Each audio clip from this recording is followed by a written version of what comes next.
nome, que o nome de Jesus seja conhecido mais uma vez.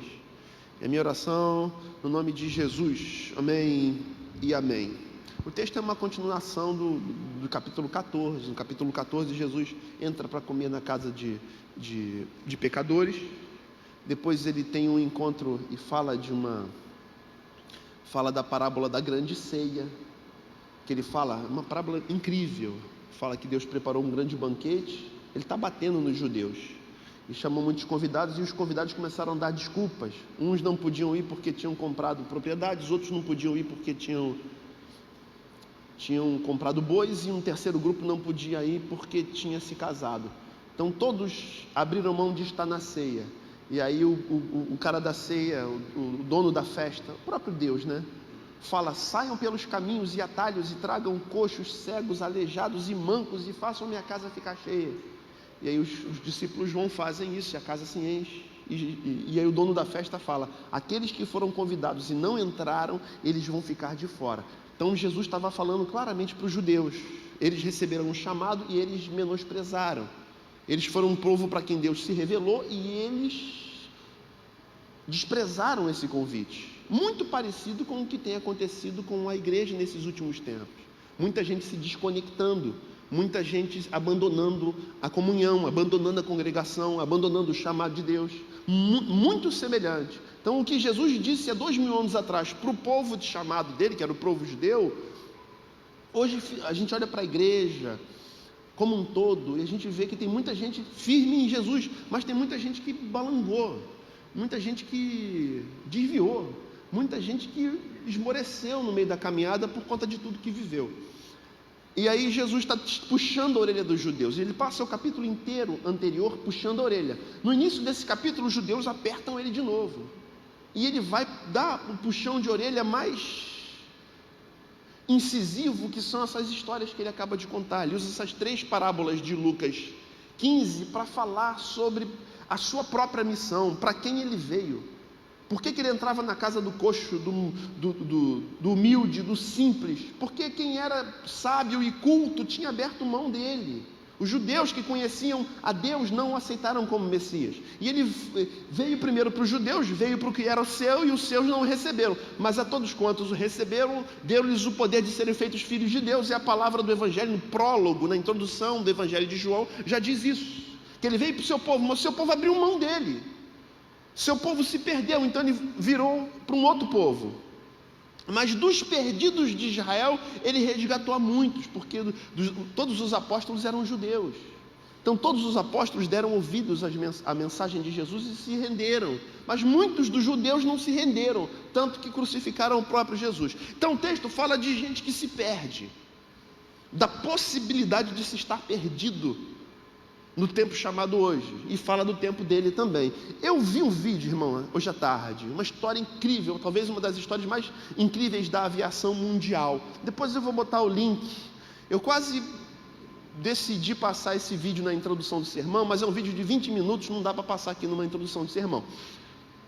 Vou botar o link nas minhas redes sociais, um vídeo muito bacana, que fala de um episódio em que um piloto de um monomotor ficou perdido no Oceano Pacífico em 1978 e foi ajudado por um piloto de um DC-100, um avião de passageiros. E essa é uma das histórias mais incríveis da aviação mundial de todos os tempos. Em 1978, um homem que tinha sido piloto de aviação por muitos anos e agora trabalhava com venda de aviões na cidade de São Francisco, recebe uma encomenda de 2 Cessnas. Cessna é um avião monomotor que é usado normalmente para aplicação de defensivos agrícolas, né? Ele sobrevoa lavouras. É um avião de pequeno porte que é utilizado para pequenas missões, para pequenos trabalhos. E aí um pessoal da Austrália contactou a empresa que ele trabalhava e encomendou 2 aviões Cessna monomotor, mas com uma condição: que esses aviões fossem entregues lá na Austrália. E aí, crise em 78, uma encomenda dessa eles não podiam rejeitar. Então o que ele fez? Ele tinha os 2 aviões, só que ele tinha que entregar na Austrália. De São Francisco até Sydney é algo em torno de 12.000 quilômetros. Então o que ele fez? Como é que eu vou entregar esses aviões? Ele convidou um amigo dele, que também era piloto, muito experiente como ele, para que os dois fossem e levassem os dois monomotores por cima do Pacífico, atravessassem, fizessem 4 paradas. A primeira seria em Honolulu, e a segunda e a terceira em mais 2 pequenas ilhas que existem no meio do Pacífico. Seriam 3 ou 4 paradas e depois chegariam a Sydney. Essas paradas seriam feitas para abastecer. E como o monomotor Cessna não tem nenhum tipo de instrumento de apoio de navegação, até porque em 1978 não existia muito dessas coisas, só avião de transporte comercial.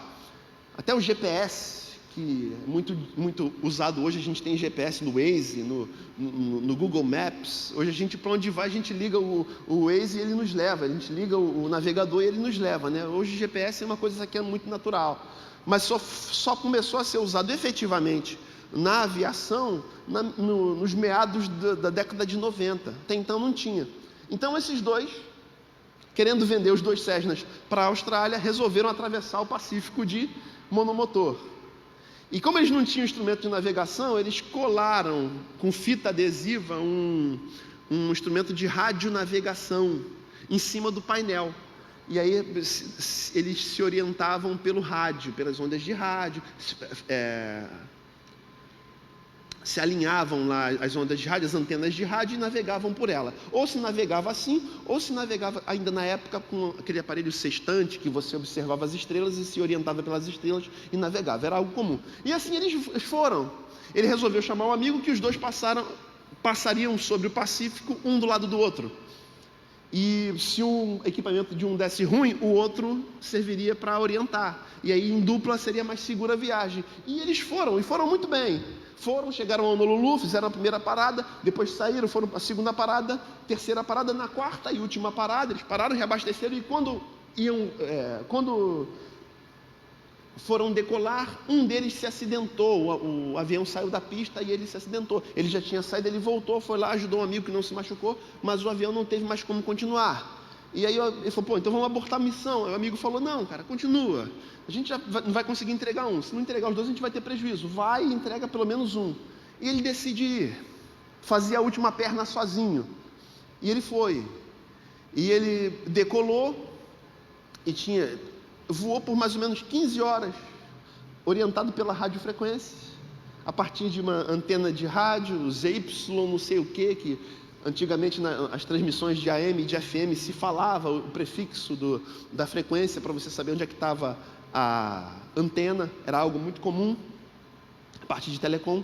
Só que ele segue uma rota e de repente o ponteirinho do navegador começa a rodar, e ele fica perdido em cima do Pacífico, água para todos os lados. Ele tenta voltar e faz algumas manobras para tentar pegar o sinal da rádio e não consegue. E ele se vê perdido, depois de estar voando por mais de 15 horas, 15 para 18 horas, e ele manda um aviso de Mayday no rádio, e a torre recebe, uma das torres a muitas milhas de distância, a torre contacta, repete o sinal dizendo que tinha um piloto de monomotor perdido naquela região do Pacífico. Um avião DC-11 de passageiro que passava por ali, ouve o sinal de pedido de ajuda, e aí o comandante chama a tripulação e fala, tem um cara perdido aqui, vocês aceitam que eu desvie e atrase o voo para tentar ajudá-lo?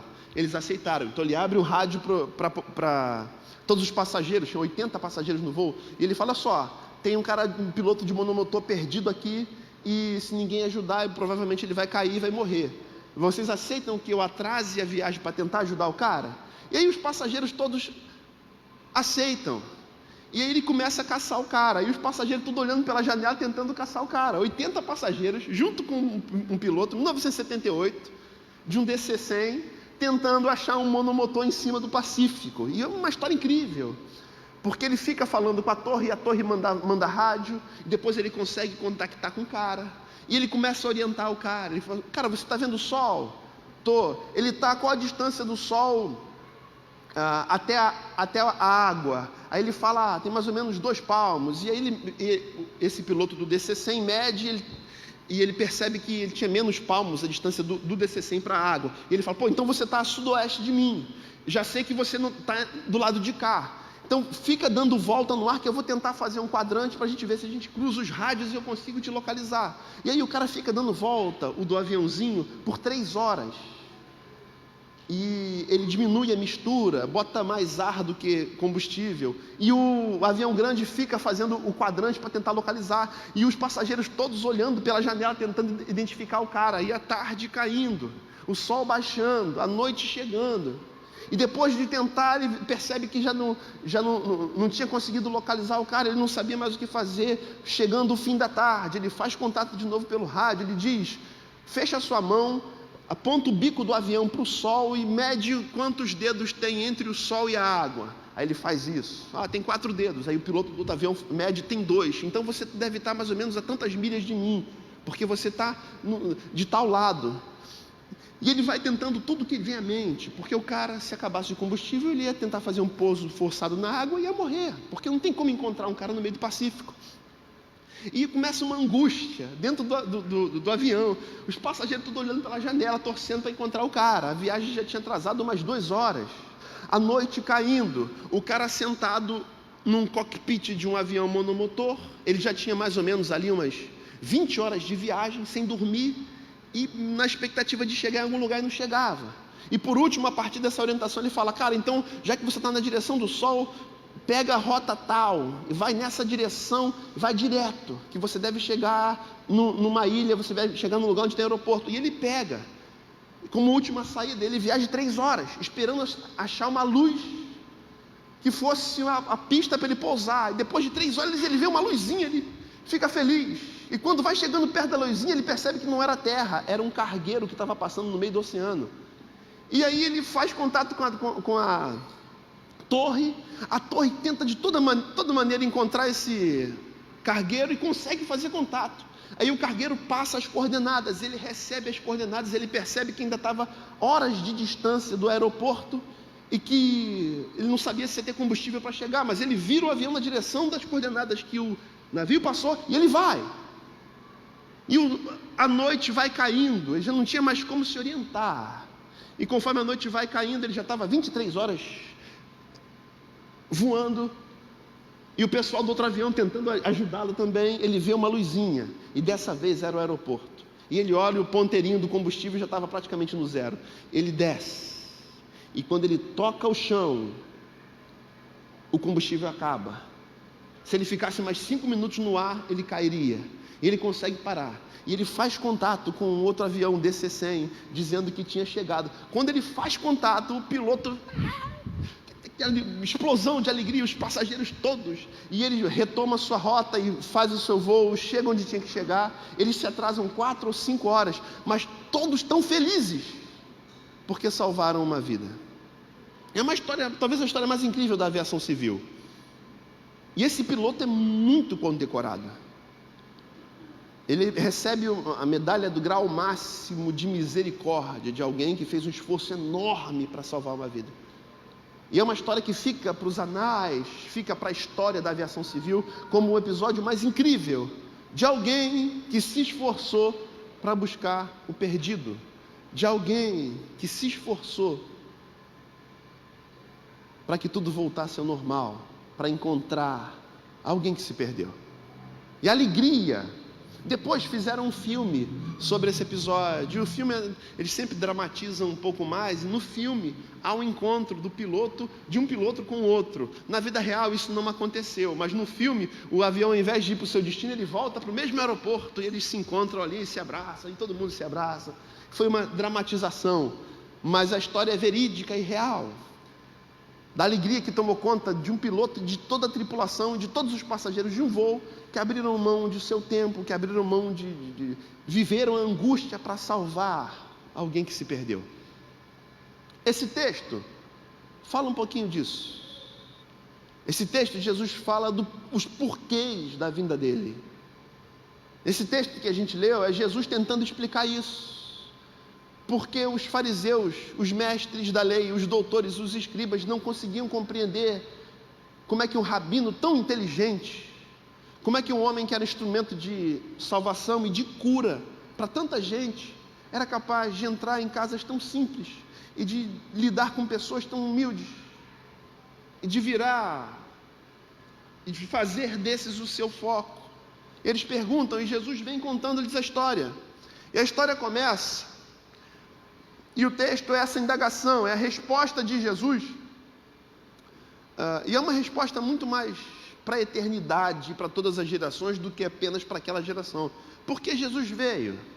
Porque em Filipenses está dizendo que ele não teve por de sorte que haja em vós o mesmo sentimento que houve também em Cristo Jesus, que não teve por usurpação ser igual a Deus, antes humilhou-se a si mesmo, assumindo a forma de servo. Ele veio nesse mundo como servo, para servir. Ele veio nesse mundo para buscar e salvar o que se havia perdido. Ele veio nesse mundo para resgatar o homem pecador que se afastou de Deus. Ele veio a esse mundo para reconciliar o homem com Deus. Jesus tem o ministério da reconciliação.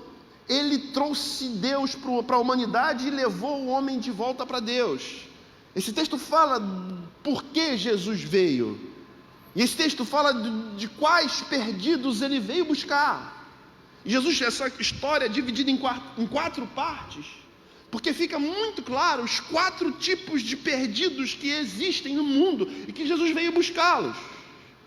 A primeira parte da história, os primeiros versículos que a gente leu, fala ali a partir do 2.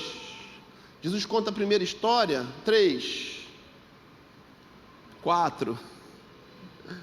Qual de vocês, possuindo 100 ovelhas e perdendo uma, não deixa as 99 no campo e vai atrás da ovelha perdida até encontrá-la? Nenhum deles.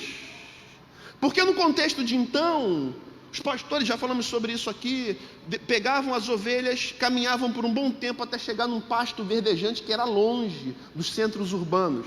Israel é um país desértico. Ele saía de Jerusalém, caminhava às vezes uma semana até chegar num lugar que tinha um certo oásis, que tinha pastos verdejantes, onde ele podia armar acampamento, fazer ali aquele aprisco de pedrinhas, fazer tipo um curral temporário com murinhos de pedras que eram colocadas umas sobre as outras e que ficavam para os anos seguintes. E eles iam com as ovelhas, passavam uma semana, acampavam com as ovelhas.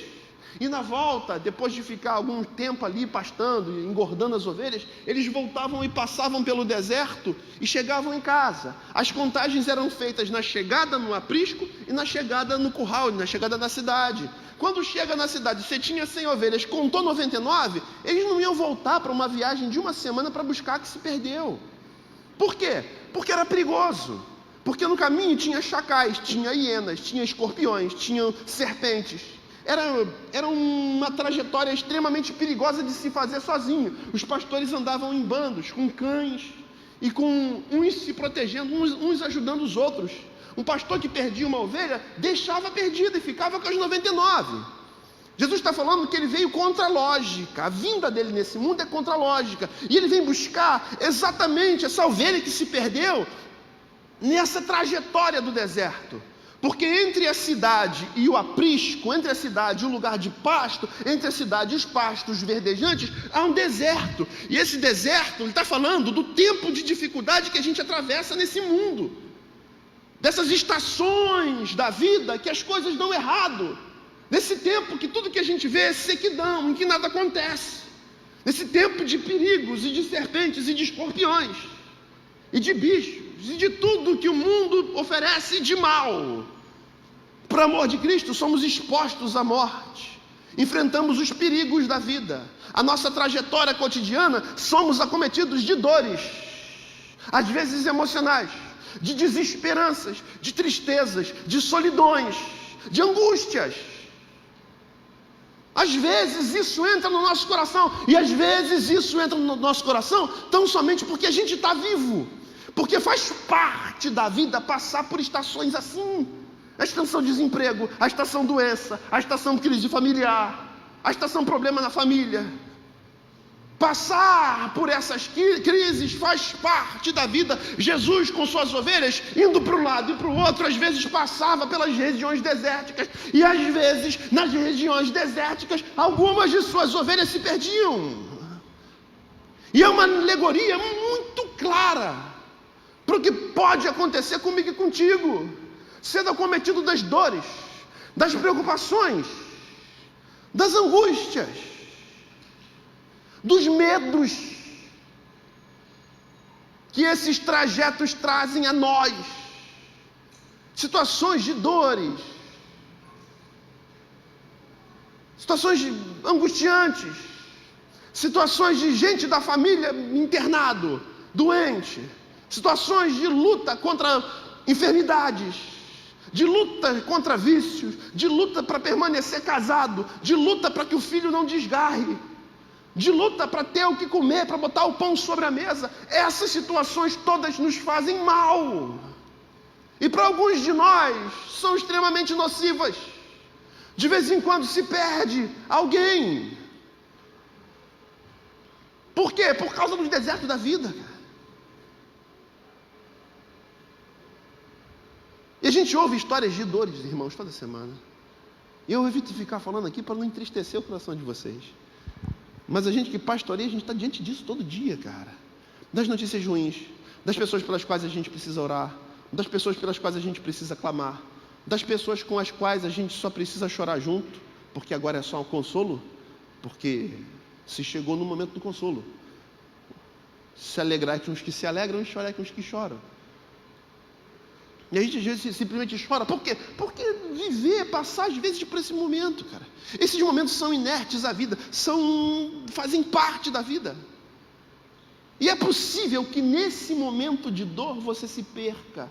Porque quando ele chega em casa, das 100 ovelhas, só contou 99. Uma ficou no caminho. Mas ficou por quê? Por causa do deserto, cara. Te fez tão mal tudo que você viveu, que você, cara, desistiu. Não é impossível isso acontecer, cara. Desistir da fé, irmão. Não estou falando de desistir da igreja, nem desistir. É desistir da fé. Você se sentir tão cansado de tudo, que você, cara, eu vou jogar tudo pro alto, cara. Não vale a pena. Por quê? Por causa do momento de dor que você vive. Aí Jesus faz a pergunta para eles: qual de vocês, tendo 100 ovelhas, chegou em casa, contou das 100, tem 99. Qual vai voltar por causa da uma que se perdeu? Ninguém, porque voltar é se expor ao perigo. Aí Jesus está dizendo: eu voltei por causa daquela que se perdeu. Eu me importo com aquela que se perdeu. Eu não julgo aquela que se perdeu. Aquela que ficou no deserto, se perdeu no deserto, nas dores da vida, ela continua sendo importante para mim, tanto quanto as outras 99. É o que Augusto Cury fala no seu livro, Treinando a Emoção para Ser Feliz. Quando ele fala dessa passagem, é lindo. Porque ele fala de um Jesus que resolve voltar. É lindo o texto, é poético, além de ser profético, porque ele mostra, ele pinta o quadro da imaginação dele, da interpretação dele, de Augusto Cury. Ele fala de um Jesus que vai andando por dias atrás dessa ovelha perdida, vai andando e nos desertos, e sua boca seca e seus cabelos ficam todos duros, por causa da poeira do deserto. E ele vai, os seus pés ficam sujos, as sandálias completamente sujas, do pó do caminho, e ele vai se cansando, ele está com cantil, ele bebe água, e os dias vão passando e acaba a água, ele está com a boca seca, agora ele está queimado do sol, e na boca rachaduras por causa das queimaduras do sol, e ele vem no desespero.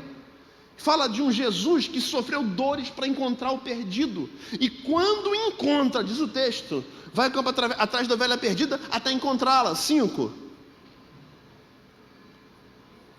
E quando a encontra, coloca alegremente nos ombros. Ele está caído, ele está ferido, ele está ressecado, ele está sofrendo de insolação, sofrendo de desidratação. Ele já está quase se entregando. Quando ele vê a ovelha, a alegria se torna um combustível para a vida, e ele pega a ovelha e coloca nos ombros, e volta alegremente. Aquilo vira a energia que ele precisava. Ele fala isso: eu vim por causa de uma ovelha que se perdeu por causa da doideira da vida, por causa da pandemia, por causa das crises, por causa da loucura. Sim, nesse tempo que a gente vive, tem gente que se desconectou. Eu quero te dizer, Jesus continua te amando do mesmo jeito. E se tivesse que morrer na cruz por você, ele morreria de novo. Porque ele veio pela ovelha perdida no deserto. Primeiro tipo de perdido é aquele que se perde nos desertos da vida, cara. Você ficou sem saber o que fazer. Foi tanta pancada que você levou que você ficou meio zureta. Desculpa aqui a expressão coloquial. Sabe quando você parece que você não sabe o que fazer, cara? Quando te parece que você já tentou tudo, não tem mais jeito. Aí você pensa até em fazer besteira. Cara, é por você que Jesus veio. O amor dele continua. Você continua na alça de mira do amor de Jesus. Ele continua mirando em você. E ele te compreende, ele não te julga. Ele não vai te jogar no leito porque você enfraqueceu, não. Ele te quer de volta. Ele quer te colocar nos ombros, Ele quer te trazer para casa, Ele quer te fazer bem, Ele quer te curar, porque Ele sabe que o fato de você estar perdido, perdida, não foi algo pensado nem planejado, mas foi algo algo que veio como fruto das dores que você viveu. Ele sabe o quão cansado você está, Ele sabe o quão desgastado você está. Mas se lembre que Ele se desgastou por causa de você. Ele se permitiu humilhar, se ferir, se machucar, publicamente ser exposto, cabelos da barba arrancados, espinho na cabeça cravados, madeiro nas costas cortando e entrando as farpas e pontas nas suas costas por amor de você, mãos perfuradas, pés perfurados, costas totalmente dilaceradas com os açoites que recebeu por amor por você. Foi por você, perdido por causa dos desertos da vida que Ele veio. Então você está no meio do deserto, ao invés de jogar tudo para cima, lembra que Deus enviou seu Filho por amor a você, que não há dor que dure para sempre para aquele que se encontrou com o Filho de Deus. Ele tem poder de te colocar nos ombros e te trazer de volta para casa e fazer a tua vida voltar a fluir no nome de Jesus. Ele tem esse poder, meu irmão. Ele tem esse poder. Aqueles que esperam no Senhor renovarão as suas forças. Subirão com asas como águias, correrão e não se cansarão, caminharão e não se fatigarão, serão renovados, serão reenergizados por aquele que tem todo o poder no céu e na terra. Aleluia! Ele tem poder de te colocar nos ombros. Ele tem poder. O primeiro perdido é o perdido no deserto. O texto continua. Você pode dizer glória a Deus? Esse é Jesus, irmãos. Jesus é incrível. Jesus é maravilhoso. Ah, mas eu não sou cristão evangélico, eu não sou protestante, eu não sou... Tá, cara, então olha para o Jesus histórico. Olha para esse personagem incrível que ele é. Para esse líder sem igual, que dividiu a história entre antes e depois dele. Mudou os tempos, mudou o cronograma, mudou o calendário, mudou a história da humanidade. Mudou, por onde passou mudou.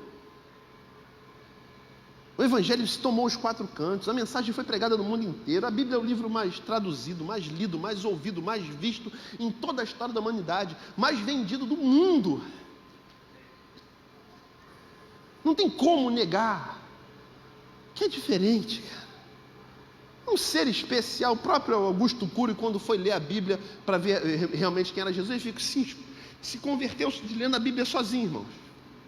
Não tem como se olhar para a história desse homem e não enxergar Deus. Ele veio para os perdidos no deserto em primeiro lugar. Em segundo lugar, o texto continua. Ele conta uma segunda história da mulher que perde uma dracma em casa. E aí, quando ela perde, ela chama as vizinhas para ajudar. Que é uma dracma, bota lá no texto, a gente lê en passant, a gente lê de passagem. Vamos no 6, rapidinho. Quem está ali? Vamos no 6. E vai para casa, ao chegar, reúne seus amigos e vizinhos e alegrem-se comigo porque achei a ovelha perdida. 7. Aí a segunda história. 8.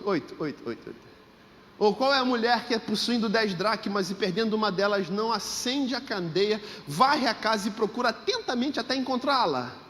Uma dracma era o salário de um dia. Para aquela época era algo em torno de 80 e 100 reais. Que era o salário de um dia de um trabalhador que trabalhava na lavoura, colhendo frutas, colhendo trigo,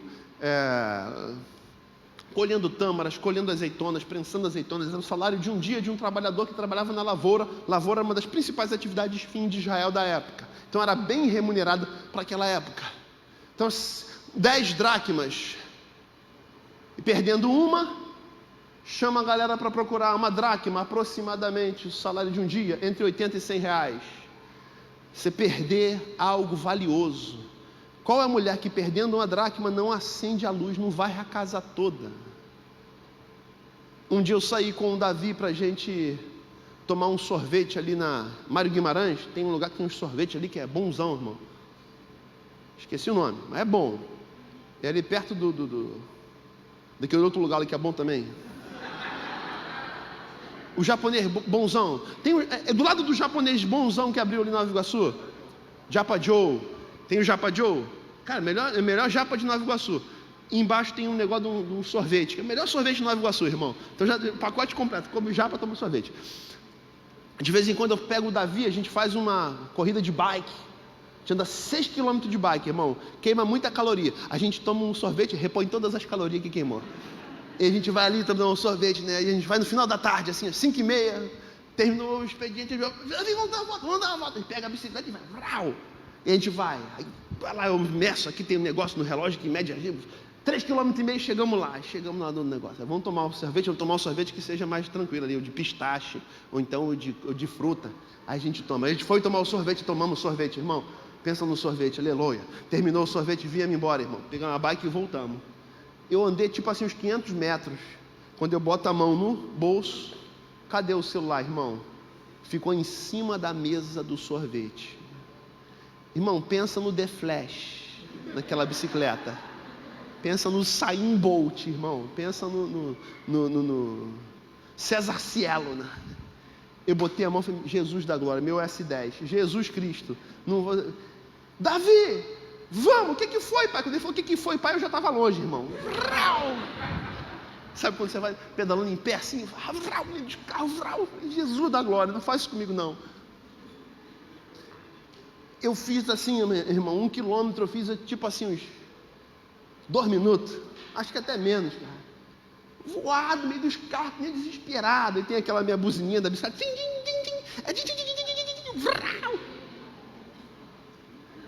Pensa no desespero de eu imaginar a mesa vazia.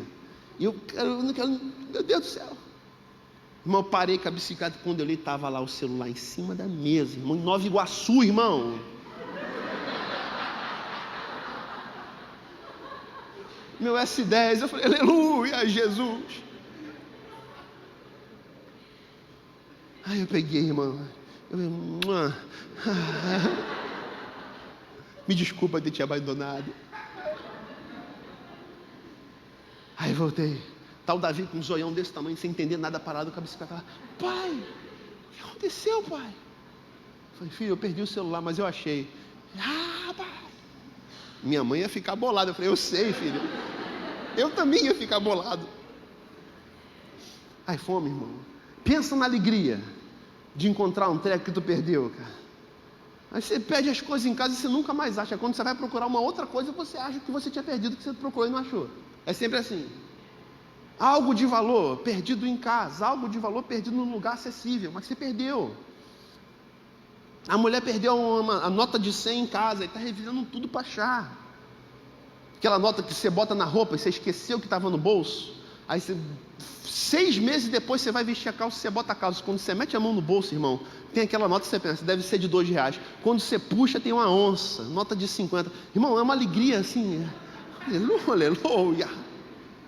Aí vem alguém da família, essa aí eu tinha perdido. Não, eu tinha perdido nada. Alegria, perdeu o que você achou. Ou melhor, achar o que se perdeu. É uma alegria enorme. Perdido dentro de casa. Aí Jesus conta essa história, irmão. Por que Jesus conta essa história?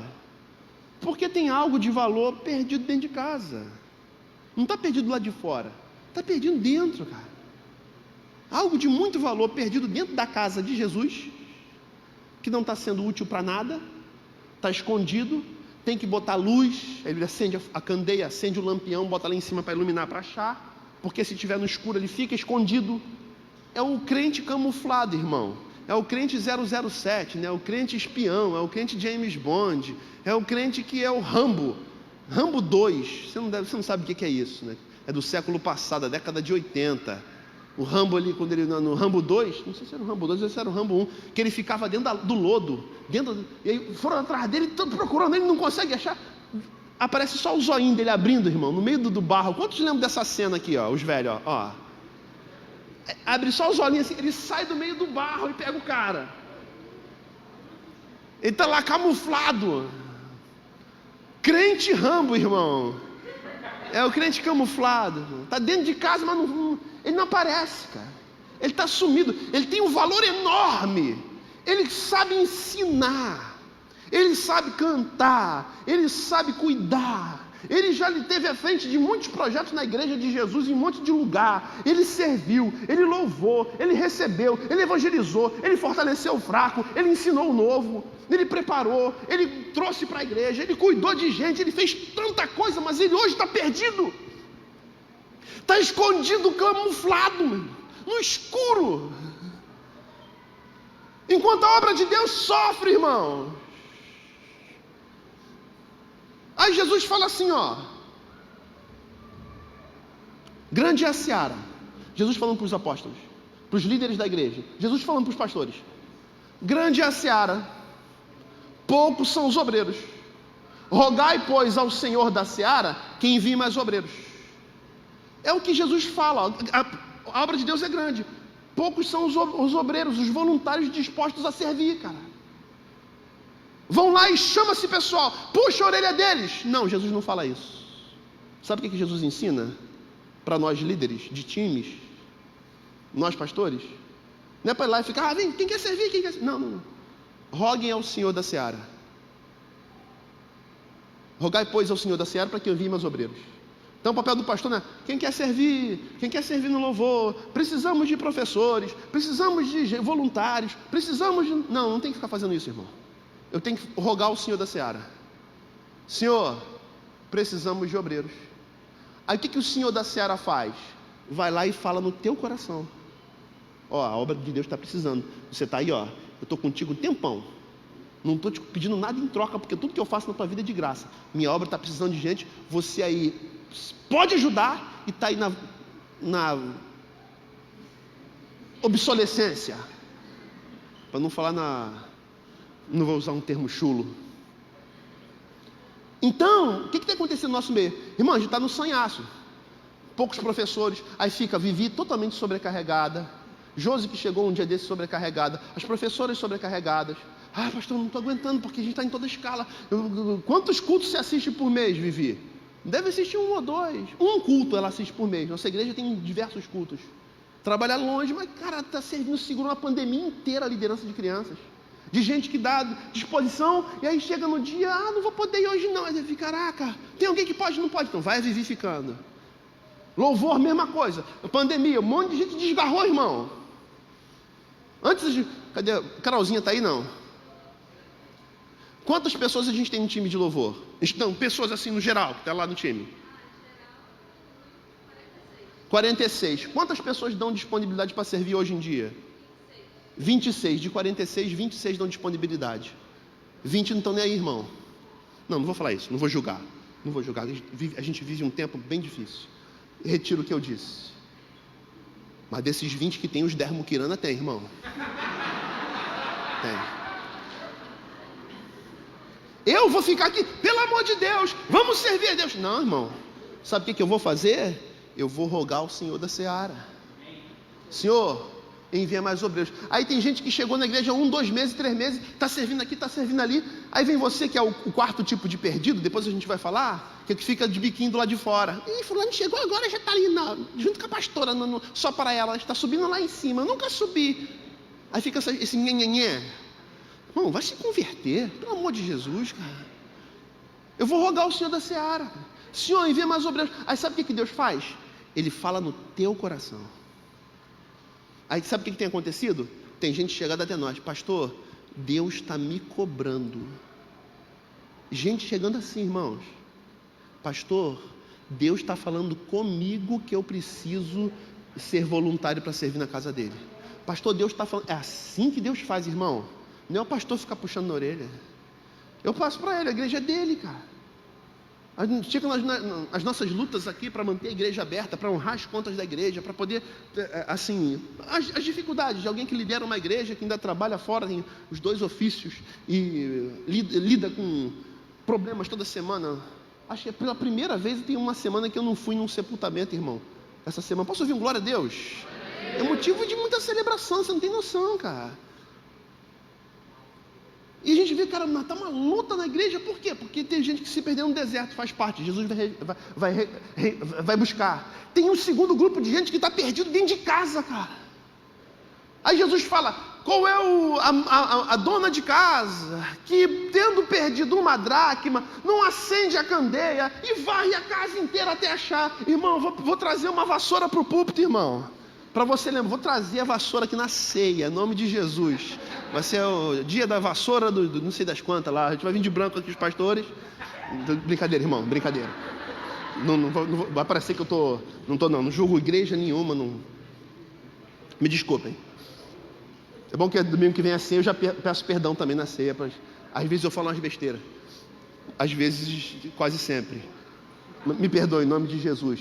Mas eu vou deixar uma vassoura ali, vai ser o símbolo, irmão, de varrer a casa para achar a dracma perdida, cara. Gente de valor. Tem coisa que tu sabe 50 vezes melhor do que eu, cara. Gente muito boa que faz toda a diferença, cara. Numa transmissão, num som, num louvor. Hoje a gente está sem tecladista, irmão. A gente está esfolando o Gabrielzinho, cara. Cadê o Gabrielzinho? Tem os cultos que não tem bateria durante a semana. Os bateristas tudo encruado, tudo travestido de fantasma, né? Está virtualizado, está camuflado. Pelo amor de Jesus Cristo, vamos servi-lo. Esse é o segundo grupo de perdidos aos quais ele veio buscar. Gente que tem muito valor, mas está perdido dentro da casa de Deus. Quantos estão entendendo essa mensagem? Oh, se liga, varão. Varoa, se liga. Vamos servir a Jesus. Pelo amor dele. Terceiro grupo. Aí entra na parábola do filho pródigo. O pai tinha 2 filhos. O mais novo disse ao seu pai: pai, me dá a minha parte na herança que eu tenho direito. Então ele ajuntou, lhe entregou. E ele saiu e dissolutamente, desordenadamente, irresponsavelmente, foi lá, meu irmão, e botou para quebrar. Quer saber? Vou tirar umas férias da igreja, vou tirar umas férias de Jesus, estou cansado, vou tirar umas férias do evangelho, vou botar para quebrar. Aí bota para quebrar, irmão, aí vai. Sabe aquela parada que o cara que saiu da igreja se chateou com alguma coisa, ou então nada chateou, simplesmente ele quis dar as férias para Jesus. Aí ele sai, irmão. Aí ele faz questão de botar no status que agora ele está chapando. Aí bota no stories, para todo mundo ver que ele não é mais crente, cara. Que aí começa a falar mal, né? Os 3 Cs da apostasia espiritual: crítico, cínico e cético. Primeiro ele fica criticando, ele acha defeito em tudo. Depois ele fica de cinismo, ele fica zoando. Vai pra igreja. Depois, cético, não acredita mais em nada. Tem alguém doente, ele não consegue nem orar pela pessoa, porque ele não acredita mais em nada. Ele está em decadência espiritual. É a história desse cara. Porque ele vai descendo uma escada existencial. Ele pede a parte na herança, o pai fala: toma, você quer ir, vai, filho, não vou te prender. Ninguém pode te prender na igreja, cara. Nem pastor que fica batendo, não adianta, irmão. Ou você fica pelo amor, ou você fica onde você não fica, cara. Já contei isso 500 vezes aqui no início da igreja, que eu era assim, queria prender, botar bola de chumbo na perna da pessoa. E se fosse sair da igreja, eu ficava com raiva, que sair da igreja. Eu fosse o dono da igreja. A igreja nunca cresceu, nunca. 7 anos, 30 pessoas. Já contei 500 vezes essa história aqui, cara. Porque a igreja era minha. Aí chegou uma hora que eu cansei, falei: Jesus, olha só, não quero mais isso não. Trabalha com todas as forças, nada acontece, a igreja não cresce. Fica com a tua igreja. Foi a melhor coisa que eu fiz, cara. Que a igreja voltou para as mãos do dono. Aí acabou com esse negócio. Aí a pessoa: pastor, eu queria congregar na tua igreja. Meu querido irmão, vem cá, que Deus te abençoe. Teve alguma coisa que te feriu, te machucou aqui? Se te teve, eu vou te pedir perdão e vou te liberar em paz. E as pessoas dizem: pastor, eu quero ir. Vai em paz. Em paz mesmo, irmão, sabe? Nenhum pastor gosta de perder membro, assim, perder ovelha. Mas eu entendi que eu não sou dono. E eu comecei a liberar em paz. E mais, eu comecei a pedir perdão pelos erros que eu fazia com as pessoas. Já contei essa história aqui, irmão. Primeira vez que a gente virou, primeiro mês depois que a gente virou Palavra Viva, a gente não era a Palavra Viva, era uma igreja independente, nos aliançamos com a Palavra Viva. Aí eu fui 5 vezes para Florianópolis em 2012. Numa das que eu fui, eu vi o bispo escrevendo uma carta de pedido de perdão para um outro pastor. E aquilo me mexeu tanto comigo que eu voltei de lá. Numa semana eu marquei uns 9 gabinetes. Eu pedi perdão. A igreja tinha 30 pessoas, irmão. Eu marquei um gabinete com 1/3 da igreja. Eu pedi perdão para umas 9 pessoas. Numa semana só, cara. as besteiras que eu fiz, cara. Desculpa aqui a expressão. Muita besteira que eu fiz no início, muita maluquice, vocês já sabem aqui. Sabe o que é olhar e pedir perdão pelos erros? Me perdoa que eu te feri. A mãe da Bárbara foi uma. O irmão da Bárbara que está ali foi uma. A Bárbara a gente batizou para Jesus. Chamei o irmão dela, vem cá, cara, só, você me perdoa, cara? Eu te bati tanto, já fiz tanta coisa. Chamei a mãe dela, vem cá só, você me perdoa? Ela, que isso? Aí começou a chorar. E eu chorando, junto com ela. Sabe o que é pedir perdão para uma galera, cara? Um outro cara, tempos depois, o cara azucrinava a igreja. Aí eu peguei e tirei ele de um grupo de zap. Eu tirei ele fora. Aí ele saiu da igreja. Irmão, eu fiquei mal com isso. Um ano depois ele apareceu num culto. Eu vi e falou, ei, fulano, ele saiu da igreja porque eu ranquei ele do grupo do zap. Meu irmão, você me perdoa em nome de Jesus? Ele me perdoou, deu um abraço. Naquele culto, 4 pessoas aceitaram Jesus. Posso ouvir, amém, irmãos? Porque a gente pensa que é nosso. Aí a gente começa a liberar. Aí o pai aqui do filho pródigo,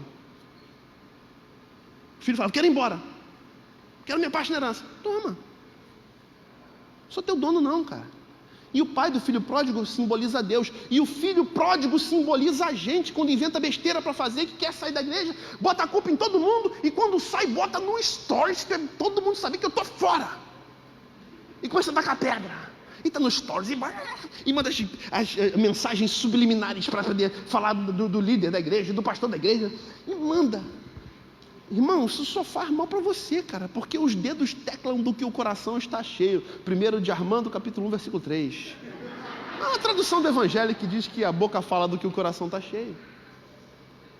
Terceiro grupo é esse, cara, os revoltados. Me dá minha parte que eu vou embora. Tá bom, filho, vai. Aí o cara entra na decadência espiritual, vai descendo a escada da apostasia, do afastamento de Deus. E o texto diz que ele vai, cara. Aí começa a gastar tudo dissolutamente. Está lá no versículo 13, 14, bota lá no 14, por favor. É o Arthur, né? Arthur. Fechamento total. O moleque que batizou um dia desse está servindo, cara. Pô, glória a Deus. Depois de ter gasto tudo, houve uma grande fome em toda aquela região. E ele começou a passar necessidade. Gasto tudo o quê? O que o pai deu. O pai deu coisas de valor. O pai simboliza Deus. Deu coisas de valor. Deu princípios. Deu coisas que você aprende na igreja, que você bota em prática lá fora, você ganha dinheiro, você cresce profissionalmente. Valores, confiança, atitude, seriedade, honestidade, fidelidade, lealdade. Essas coisas todas que praticando-as, você só ascende na vida. Então ele recebeu coisas de valor, ele vai, só que ele começa a gastar as coisas de valor que recebeu. Ele perde a lealdade, perde a verdade, ele entra numa rota de promiscuidade, ele entra numa rota de vício, ele entra numa rota errada. E depois de ter gastado tudo, ou ter gasto tudo, houve uma grande fome em toda aquela região e ele começou a passar necessidade. Antes, na casa do pai, havia tempos difíceis, mas o pai sempre provia, o pai sempre proveu. É o Deus que sustenta nos tempos difíceis. E agora ele está fora da casa de Deus, está longe da presença do pai, está longe da presença do pai que é provedor, que é protetor, que é promotor, está longe desse Deus. E ele perde tudo, e agora ele está, além de não ter tudo aquilo que ele tinha, que o pai deu, ele não tem o pai, e começa a faltar o básico, e ele começou a padecer necessidade, e necessidade em todos os âmbitos, né? É a comida, é o trabalho, é o sustento, mas é a presença do alimento espiritual que te põe de pé, cara, que você tem na casa de Deus, e que você às vezes não valoriza. Você não sabe como é que você ainda está em pé, como é que a tua fé resistiu a esse tempo difícil. A tua fé resistiu porque você a alimenta através da palavra dele. A Bíblia diz que a fé vem pelo ouvir a palavra de Deus. Como é que você está de pé nesse tempo difícil? Porque você tem ouvido a palavra, irmão. Não é porque eu tenho pregado, mas porque você tem ouvido a palavra. E o que te fortalece não sou eu, é a palavra. E é o Espírito de Deus que dá testemunho de sua palavra. E que te coloca de pé, cara. Que te gera fé no teu coração e que te diz, cara, mesmo nessa loucura toda, eu sei em quem tenho crido, e eu sei que é poderoso. Você pode dizer isso, você sente isso, que tem uma força maior. Talvez essa seja a expressão menos evangélica para falar do amor de Deus e do poder da graça dele, mas uma força maior que parece que te conduz porque é bom. É esse Deus. Ele vai descendo a escada da vida e vive uma vida ruim. Ele chega no ápice, ou melhor, no fundo do poço. No 15, olha o que diz o 15. Vai, Arthur. Pois, 24. Por isso foi empregar-se com um dos cidadãos daquela região, que o mandou para o seu campo a fim de cuidar de porcos. 16, você conhece a história? Ele desejava comer a comida dos porcos, mas ninguém lhe dava nada, ele não tinha o que comer, cara. A vida se tornou terrível, longe da casa do pai. Aí a Bíblia diz que ele cai em si. Ele é o terceiro grupo de pessoas, é o grupo de pessoas que resolveu tirar férias de Jesus. Não deu tempo de igreja, não deu tempo de louvor, não deu tempo de trabalhar, de servir a Jesus. Não, eu estou precisando de um tempo, cara, um tempo sozinho comigo mesmo. Férias de Jesus, férias do Evangelho. Eu preciso ser um pouco mais livre. Aí a liberdade sem Jesus te leva a isso. Já ouviu aqui? Ser livre não é se fazer o que se quer. Ser livre é não fazer o que não se quer. E aqui ele não pode não fazer o que ele quer, porque a vida dele se tornou uma porcaria. Ele não tem escolha. Perdeu a capacidade de escolher quando saiu da presença do Pai e da casa do Pai. E a liberdade, e o argumento da liberdade que ele pensou que lhe traria paz e um tempo diferente, e alegria, e gozo, e prazer, na verdade, lhe fez se tornar um ser pior. Na escada da vida, ao invés de subir, ele desceu. E agora ele está no pior momento da vida. E o texto diz que ele se lembra. Esse é a classe do povo que voluntariamente disse, não quero mais. 17. Caindo em si, ele disse, quantos empregados de meu pai têm comida de sobra, e eu aqui morrendo de fome? A comida é alimento físico, mas também está falando do espiritual, porque na casa do pai é a palavra. E quando ele chega, antes de receber o alimento físico, ele recebe do pai a palavra. Coloquem um anel no dedo, coloquem sandálias nos pés, troquem a roupa. Meu filho voltou. Antes de receber o alimento físico, ele recebe a palavra de carinho, de amor, de afeto, de valorização, de alguém que realmente ama. O pai não dá bronca, porque o pai está feliz com a presença do filho. Cara, esse pai é Deus. 18. Ele volta. Eu me porei a caminho e voltarei para o meu pai. 19. E vou confessar os meus erros, vou confessar os meus pecados.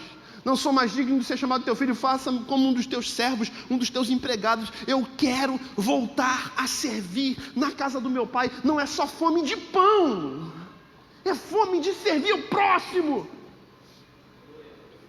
Ser útil de novo, cara, porque uma das coisas mais importantes da vida são as coisas mais simples. Lembro-me quando... Já contei essa história 300 vezes aqui. Uma pessoa da igreja tomou as decisões erradas e saiu da igreja e passou por momentos difíceis em sua vida pessoal, não vou entrar nos pormenores. E aí ficou um tempão sumido, tipo assim, um ano e pouco. E aí, cara, a gente fica sabendo num culto que ela estava com leucemia. A gente ora no culto, já contei essa história aqui várias vezes. Para o culto para orar. Pastor, ora por ela. Então, vou orar. Mas pastor, ora mesmo, porque ela está entre a vida e a morte. Pastor, ainda pegou uma infecção, está no CTI com infecção, com leucemia, e os médicos falaram que o sangue dela está ralinho. Pastor, ora mesmo, Jesus da glória. A gente ora. Isso foi 2012 para 2013, irmãos. 2013 para 2014. A gente ora, não teve mais notícia. Tentando contato com a pessoa que estava fazendo a ponte, não conseguia falar, não tinha mais contato dela, tinha saído. A gente fica aqui naquele negócio, aquela alma suspensa, orando, pedindo a Deus sem saber. Cara, teve uns 2 domingos depois, estou lá na igreja no culto da manhã, eu tomo um susto.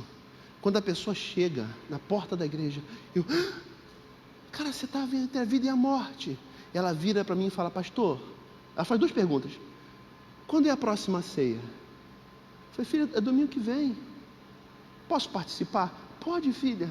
Pastor, eu queria voltar a servir. Irmão, quando a gente está entre a vida e a morte, a marca do teu tênis já não importa. Se o teu carro tem 10 anos, tem 5 anos, o carro do ano não importa. Se você botou a prótese de silicone ou não botou, não importa.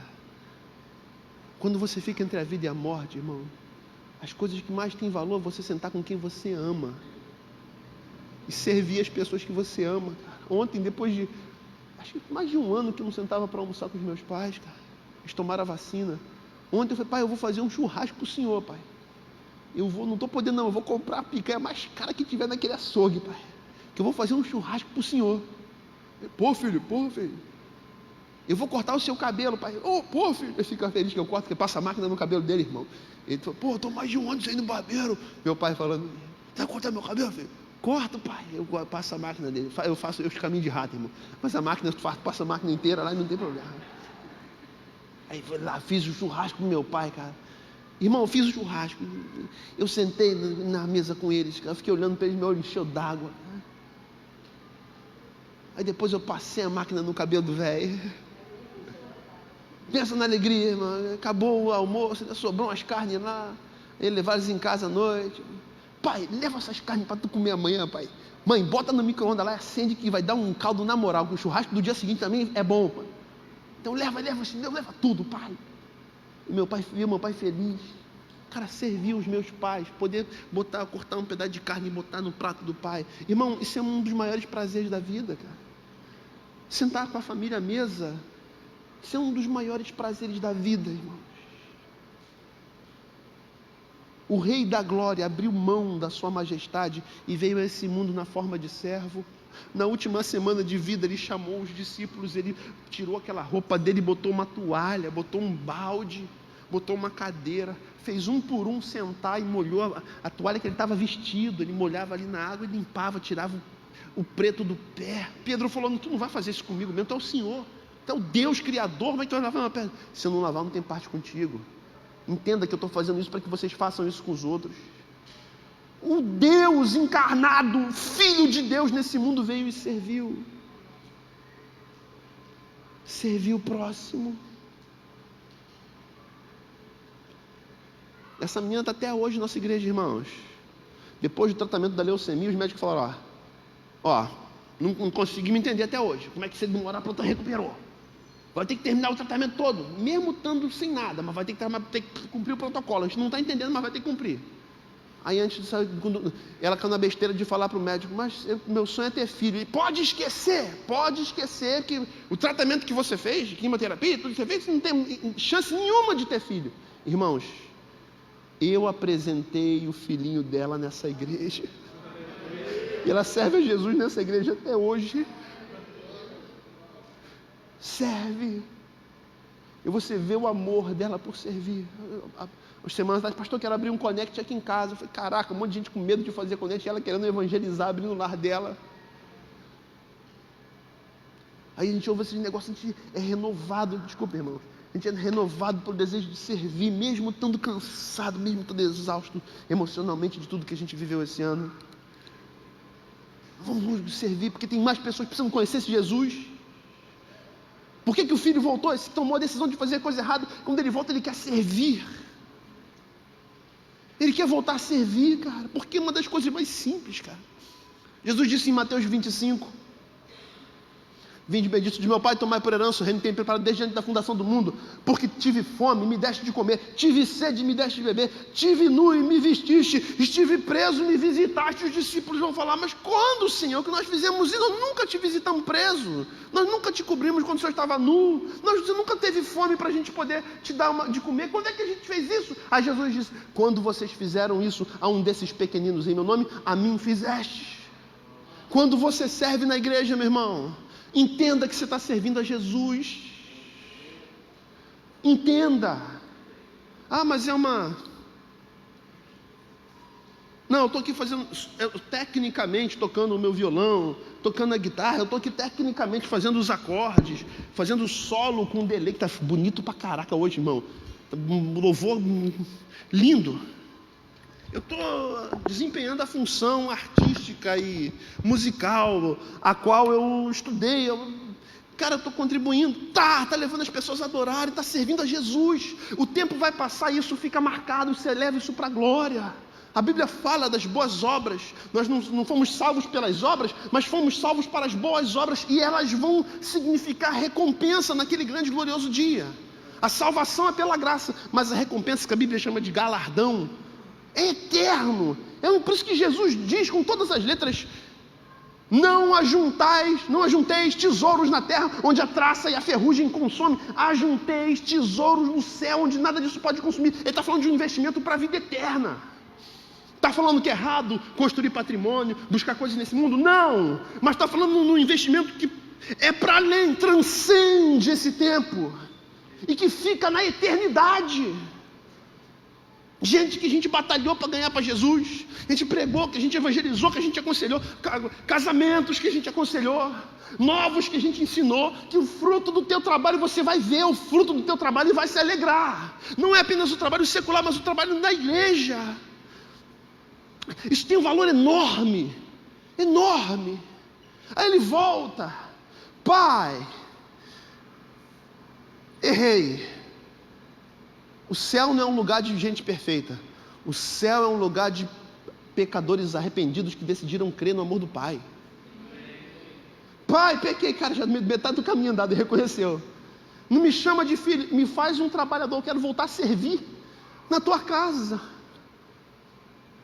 O que o pai faz? Tá bom, você vai ser trabalhador. Não, você continua sendo filho. Bota o anel de filho, sandália de filho, roupa de filho, churrasco, festa, porque o filho voltou.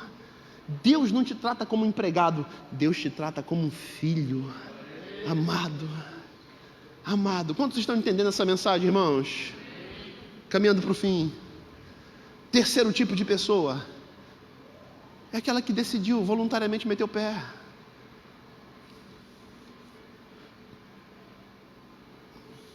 Sai da igreja não, irmão. Sai não, porque casa varrida e adornada são 7 demônios. E a pregação de botar medo. Irmãos, não adianta isso. Não adianta. Irmão, se você sai da igreja, Deus não vai mandar raios, nem vai fazer com que as coisas deem errado para te punir. Não vai, irmão. Olha que mensagem maluca. Não vai fazer isso, cara. O que ele viveu e sofreu não foi por consequência do que Deus fez para castigar. Cara, ele foi colhendo o que ele plantou, cara. Andando com gente errada, vivendo dissolutamente, desregradamente, sem hora para nada, gastando dinheiro torto e à direito. As bebedeiras, as mulheradas, com prostituta, com um monte de coisa. Saiu por aí, vou curtir a vida, vou viver todos os prazeres que a vida puder me proporcionar. Eu vou viver, como é que eles dizem que é? Aproveitar a vida, viver intensamente. Vive intensamente, mas vive pouco, a vida se desgasta muito rápido. Aí se arrebenta, cara, sozinho, cara. Não, foi Deus. Não, cara, Deus estava lá esperando, sentado na poltrona do lado de fora da casa, olhando para o portão, esperando ele voltar. Quando ele decide voltar, a Bíblia diz que o pai, volta um pouquinho, versículo 17, por gentileza. Caindo em si, 18, 19, 20. A seguir levantou-se e foi para o seu pai. Estando ainda longe, seu pai o viu, cheio de compaixão. Olha o Deus de amor, cara. Ele não está querendo punir, cara. Não vai dar sermão, não vai dar cintada, não vai deixar de castigo, não vai dar chinelada. Ele não está esperando para te punir. Ele está olhando de longe. Ele viu que você voltou, já leu o teu coração. O pai corre, abraça, beija. Ele não quer punir, cara. Ele quer que você volte. Sair, agora Deus está me castigando. Não, Deus não está te castigando, não, cara. Todo o castigo ele já foi sobre Jesus na cruz. Para você sobrou graça e perdão no momento que você decidiu voltar para Ele. Aí Ele decide volta, e Deus estava esperando. Deus corre, avança, abraça e beija. E diz palavras de bênção, de paz. 20, 21. Pai, pequei contra o céu perante ti, não sou digno de chamar teu filho. 22. Mas o pai disse aos seus servos: depressa, tragam melhor roupa e vistam nele. Servo que é servo está disposto para servir. Quem são os servos? Os que permaneceram na casa. Quem são os servos que trazem roupa nova, que trazem sandália, que trazem um novilho cevado? Quem são os servos? Os que continuam servindo. os que estão do lado do Pai, os que estão firmes. Eu louvo a Deus por cada líder e colíder, por cada voluntário de nossa igreja, que nesse tempo de dificuldade esteve firme. Eu louvo a Deus, Carlos, Josi, não posso falar nome, Vivi, Paulinha, Tiago, Patrícia, Sheila. Eu sei que eu vou deixar alguns, eu sei que eu vou cometer injustiça se eu for falar um por um. Vamos que vem na mente primeiro. Pastor Mateus sempre junto, os pastores. Gente que está sempre aí, Gabrielzinho, Carolzinha, Brendinha, o El Negão. Essa galera, irmão, que estão carregando o piano junto, cara. São os servos. Vai lá, pega a roupa. Tem sempre um servo para servir. Você pode dizer glória a Deus? Tem sempre um servo junto, cara. Tem sempre um servo que não desiste. Tem sempre um servo pronto para trocar a sandália de quem está cansado de andar, trocar a roupa de quem se sujou com as ofertas do pecado. Aí fala, troca o sandália, bota o anel de herdeiro, voltou a ser filho, voltou para casa. 23. Tragam um novilho gordo e matem-no. Vamos fazer uma festa. É claro que o cordeiro tinha que ser imolado, né? O cordeiro é Jesus, irmão. Como é que pode o pecador receber a recompensa? O cordeiro morreu no lugar dele. O cordeiro de Deus dançou para que você pudesse dançar na festa. O cordeiro de Deus dançou na cruz para que você dançasse de alegria. O cordeiro de Deus é a justificação para os nossos erros. Justificação. Em Cristo somos justificados dos nossos pecados. O que é isso? Somos considerados justos. O inocente tomou o lugar do culpado e ele se tornou o álibi perfeito para mim e para você. Para eu e para você. Para eu e para você. Para mim, para eu e para você. Ele é a nossa justificativa, Ele é o nosso justificador. Somos justificados pela fé no Filho de Deus. Temos direito à casa, temos direito à festa, temos direito ao anel da herança de filho, temos direito à sandália da preparação do Evangelho da Paz, temos direito a roupas brancas, não por causa dos nossos atos de justiça, mas por causa daquele que nos justificou. Quantos entendem essa palavra? Decidiu voltar, cara, as portas estão abertas. Não é para essa igreja local, voltar para Jesus. Terceiro grupo é o que decide voluntariamente meter o pé. E aí mete o pé, mas também mete os pés pelas mãos. Mas quando decide voltar, os braços de Deus estão abertos. Graças a Deus que para ele deu tempo, porque eu conheço gente que meteu o pé e não deu tempo de voltar. E aí, quanto a esses, eu não tenho o que dizer, porque sinceramente eu não sei se eu vou encontrar naquele grande e glorioso dia. Não sei, cabe a Deus julgar. Então, se Deus teve coragem para meter o pé, meu irmão, tenha coragem para meter o pé de volta. Quarto grupo, para a gente terminar, estamos terminando, fala do filho que ficou do lado de fora.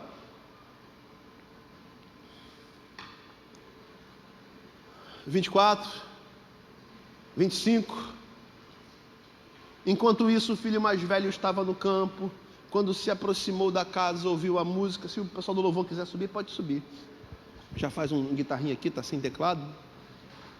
O filho mais velho estava no campo. Quando se aproximou da casa, ouviu a música e a dança. 26. Então chamou um dos servos e perguntou o que estava acontecendo. E aí a resposta foi: o teu irmão que estava perdido, que vacilou, um vacilão, voltou. Teu pai perdoou e ainda fez festa para ele.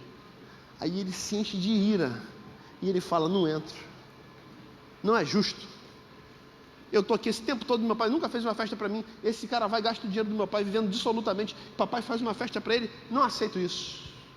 Não entro, fico do lado de fora da casa de Deus, fico do lado de fora da festa do céu, fico do lado de fora da presença do Pai. Não entro. Por quê? Por causa do meu irmão. Qual a justificativa para você ficar do lado de fora da casa de Deus? O que meu irmão fez não é certo. E olha aqui para mim, irmão. Quantos de nós saímos da casa de Deus e temos na ponta da língua uma justificativa para a nossa saída? Por que você saiu? Por causa de fulano. O que ele fez eu não aceito. É o irmão do filho pródigo, cara. Você vestiu a roupa do irmão do filho pródigo. O que ele fez eu não aceito. Não, o que meu líder fez está errado, eu não aceito, eu vou sair dessa igreja. Não, o que fulano fez lá, cara, como é que fulano fez um negócio? Fez fofoca. Eu não aceito, não. Irmão, fofo tem tudo quanto é lugar. Ele fez fofoca, falaram mal de mim, falaram mal da minha família. Eu não volto lá nessa igreja, não. Eu fico do lado de fora. Aí passa o tempo. Não, eu Cristo em casa, eu vou ouvir no rádio, eu vou ouvir na TV, eu assisto no YouTube. Aí você fica, cara, você sente falta, você vai esfriando, você está do lado de fora. Você parou de servir. A tua fé vai diminuindo, você não entende, você não sabe explicar o porquê da fé diminuindo, e a Bíblia diz que a fé vem pelo ouvir a palavra de Deus, já falamos sobre isso. Só que você não está ouvindo a palavra, você não está no meio do lugar onde a palavra é pregada, você não está servindo ninguém. E aí você vai esfriando, cara. Você não entende porque você não acredita em mais nada. Você se tornou empedrado, empedernido. Você se tornou endurecido. Já não entra mais, você se comovia com a dor do outro, você doava alimento, você ajudava no que podia. Agora você está seco, frio, duro. Você não consegue entender o porquê. Porque você arrumou uma justificativa fora de si para estar fora da casa do Pai. Aí eu saí, mas eu saí por causa do pastor, cara. O pastor fez comigo, não. Ele falou aquele negócio do púlpito lá.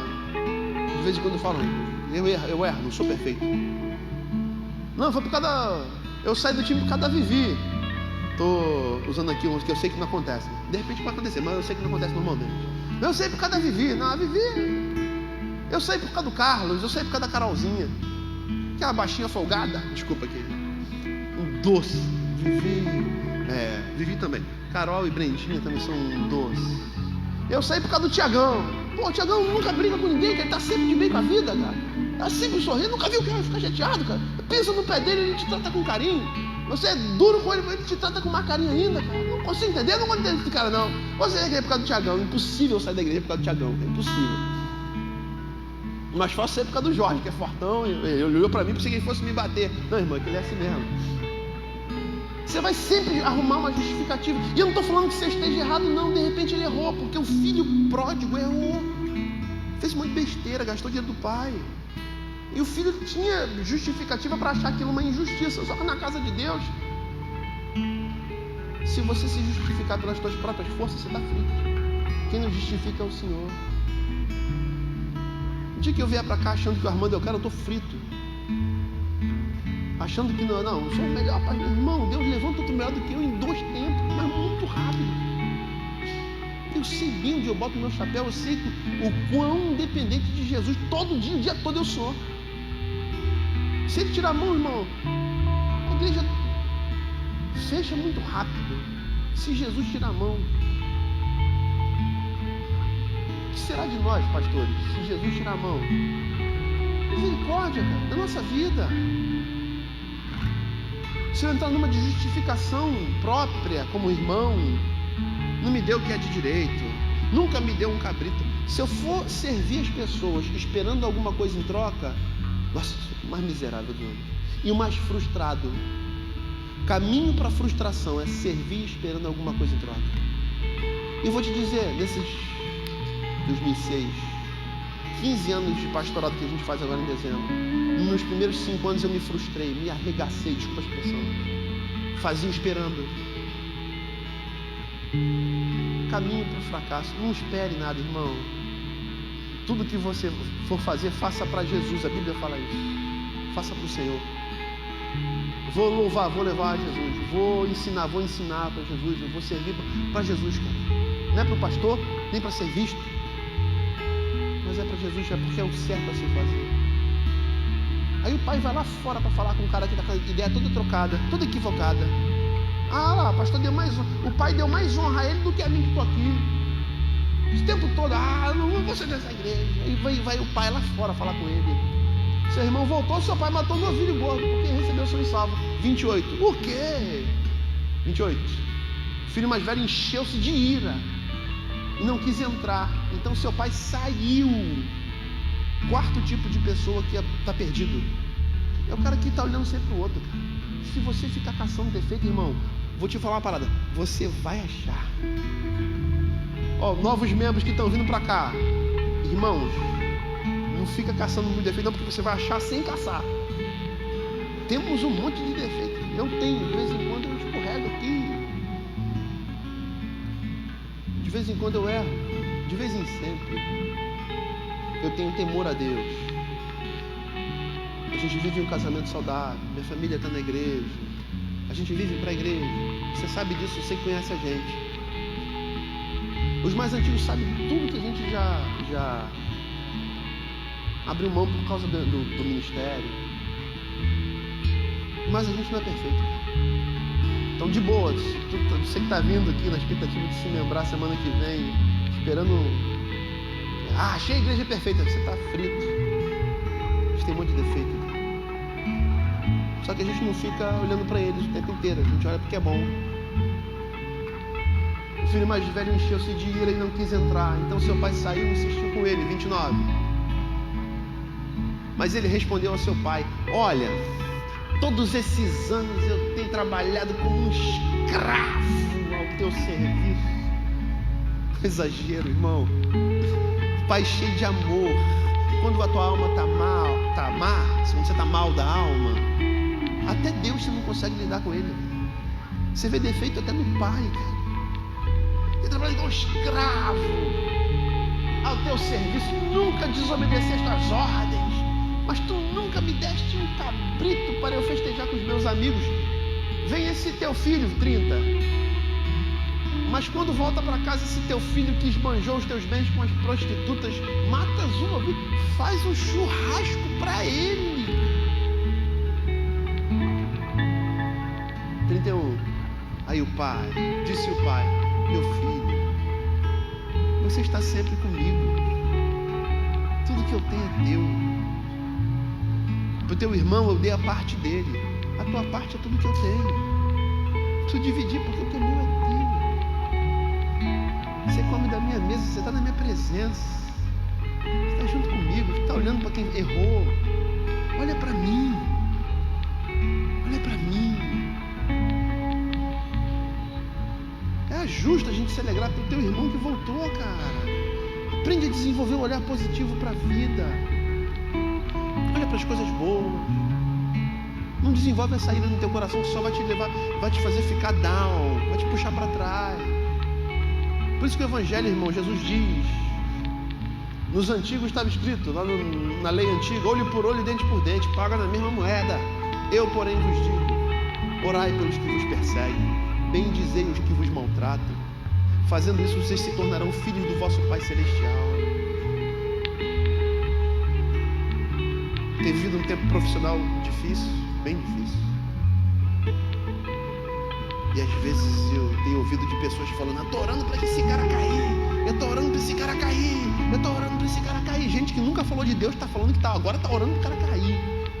E eu ouço essa parada assim, cara. Eu falei: quer saber? Eu vou orar também. Aí eu fui orar, lembrei da palavra: orai pelos que vos perseguem, para que sejais filhos do vosso Pai Celestial.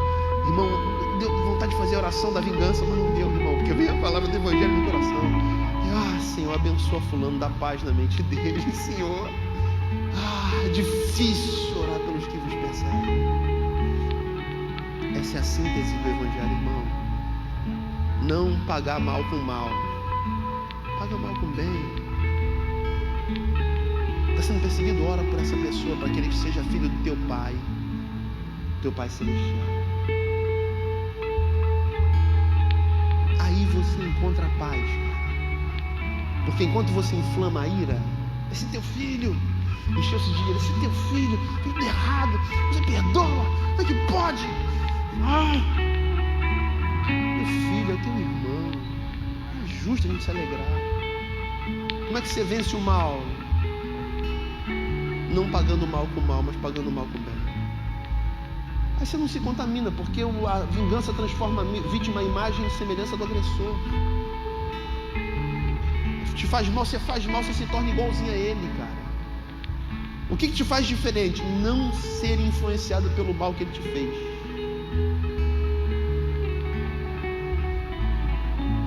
Como diria aquele filósofo francês que eu esqueci o nome, Jean-Paul Sartre: não é o que fizeram com nós, não é o que fizeram conosco, não é o que fizeram com você, é o que você faz daquilo que fizeram com você. Não é o mal que te fizeram, é se você vai pagar mal com mal. Paulo fala isso: não pagueis mal com mal. Ore pelos que vos perseguem. Às vezes é irmão, cara, na fé. Você magoou com o irmão. Tem gente magoada com gente de dentro da igreja, irmão.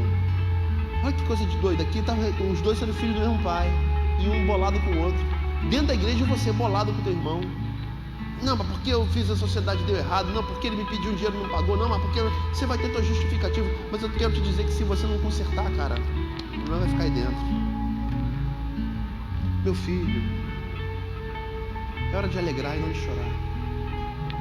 Quarto tipo de pessoa são os escandalizáveis, são os injustiçados, são aqueles que têm no erro do outro uma justificativa para estar fora da casa. Você vai justificar, mas o principal prejudicado é você. O pai está vindo lá de fora te chamar para entrar, e para você sair desse isolamento das tuas próprias emoções e voltar para um pai que te ama. Jesus veio para esses 4 tipos de pessoas perdidas: a ovelha que se perdeu nos desertos da vida, a dracma que se perdeu dentro da casa, o filho que se perdeu por livre e espontânea vontade, quer fazer besteira e foi e fez, e Deus espera que ele volte. E o que está dentro de casa, que está dentro da casa e está perdido, não quer entrar por causa da justiça própria. Que Jesus te encontre nessa noite, que Jesus acenda no teu coração o fogo para voltar a servir na casa dele, no nome de Jesus. Vamos ficar de pé.